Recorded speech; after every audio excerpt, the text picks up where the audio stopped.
স্বাস্থ্যসাথী প্রকল্প নিয়ে এবার বড়সড় পদক্ষেপ নিল রাজ্য সরকার। অসাধু নার্সিংহোমের চুরি ঠেকাতে একগুচ্ছ নিয়মের বেড়াজাল। স্বাস্থ্যসাথী প্রকল্পকে বাধা হলো নিয়মের বেড়াজালে। অসাধু নার্সিংহোমের চুরি ঠেকাতেই নিয়মের এই একগুচ্ছ বেড়াজাল তৈরি করা হচ্ছে। বাধা হলো নিয়মের বেড়াজালে এই স্বাস্থ্যসাথী প্রকল্পকে। হাসপাতালে ভর্তির পর রোগীর ভিডিও তুলে পাঠাতে হবে স্বাস্থ্য ভবনে। অস্ত্রোপচারের আগে এবং পরে রোগীর ভিডিও তুলে স্বাস্থ্য ভবনে পাঠাতে হবে, এমনটাই নির্দেশ। ছুটির সময়েও রোগীর ভিডিও পাঠাতে হবে। একটা নির্দিষ্ট অ্যাপ, সেই অ্যাপের সাহায্যে এই ভিডিও স্বাস্থ্য ভবনে পাঠাতে হবে, এমনই নিয়ম তৈরি করা হলো।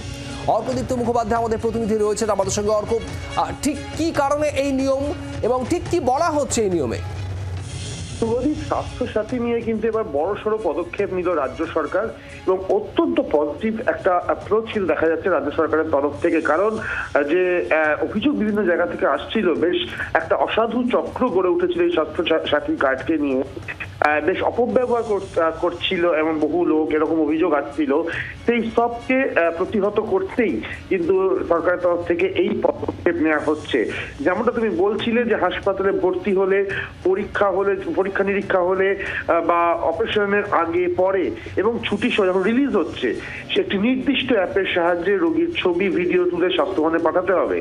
স্বাস্থ্যসাথীতে রোগী ভর্তি হলেই বেসরকারি হাসপাতালগুলিকেও কিন্তু সমস্ত তথ্য সঙ্গে সঙ্গে ছবি সহ পাঠাতে হবে সরকারের কাছে এবং প্রতিটি ধাপে রোগী প্রকৃত উপস্থিত আছেন কিনা বা হাসপাতালে সত্যিই ভর্তি হয়েছেন কিনা তা নিশ্চিত করতে নির্দিষ্ট সার্ভারে পাঠাতে হবে রোগীর জিপিএস লোকেশন। অত্যন্ত গুরুত্বপূর্ণ এই বিষয়টি।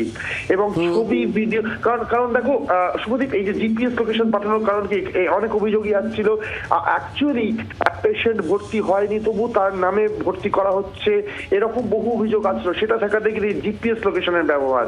এছাড়াও ছবি ভিডিও জিপিএস লোকেশন একবার পাঠানো হয়ে গেলে তা আর এডিট করা যাবে না, একবারই পাঠানো যাবে এবং সেটাই ফুল অ্যান্ড ফাইনাল হবে। এবং দেখো এই একই নিয়ম লাগু করা হচ্ছে স্বাস্থ্যসাথীর ক্ষেত্রে ডায়ালিসিস, কেমোথেরাপি এবং আরো বেশ কিছু পরীক্ষা নিরীক্ষার ক্ষেত্রে। ফলে যথেষ্ট একটা পজিটিভ স্টেপ কিন্তু নেওয়া হচ্ছে এবার সরকারের তরফ থেকে। এবং অ্যান্ড্রয়েড ফোনের জিপিএস অন করে পরীক্ষা নিরীক্ষা শুরু হওয়া মাত্রই এই জিপিএস অন করে নির্দিষ্ট অ্যাপ।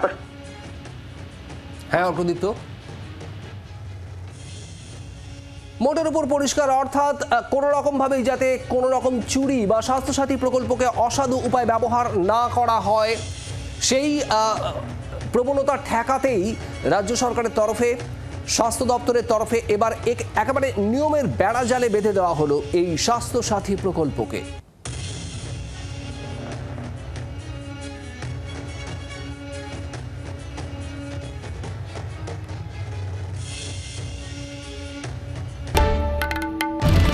বাংলার আওয়াজ, বাঙালির আবেগ, জি 24 ঘন্টা।